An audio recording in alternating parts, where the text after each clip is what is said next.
ای برادر خواهر کسی که از نماز دوری، برگرد به سوی نماز، برگرد به سوی راستی، برگرد به سوی توبه. تا که از نماز فرار میکنی، تا که از عبادت میگریزی، تا که به جان خود جبر میکنی. چرا نماز را قضا کردی؟ چرا نماز را فراموش کردی؟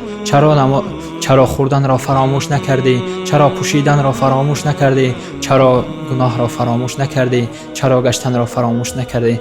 چی جواب میگویی روز قیامت؟ چی جواب میگویی در گور؟ از الله بترس. از امام مسلم روایت کرده است که رسول خدا صلی الله علیه و سلم گفته است: العهد الذی بیننا و بینهم الصلاة و من ترکه کافر و من ترکه فقد کافر. رواه المسلم: کسی که نماز را ترک میکند به شک کافر است و ترک نماز کفر است. آدمی به نماز از شیطان بدتر است. حضرت علی میگوید: من لم یصلون کافر. کسی که نماز نمیخواند کافر است.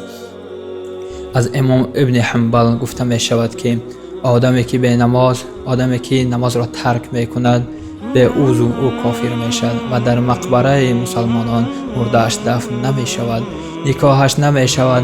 اگر زن داشته باشد زنش طلاق است و نه حجش قبول است و نه کار دیگرش. و از امام مالک گفته می شود که گفته است که این آدم کافر که نمی شود، این فاسق است، باید حداً قتل شود. و از امام ابو حنیفه گفته می شود که آدم به نماز کافر نمی شود ولی فاسق است، باید زندانی شود. اگر که توبه نکرد، اگر که این کار کرد، باید که کشته شود. انا لله و انا الیه راجعون.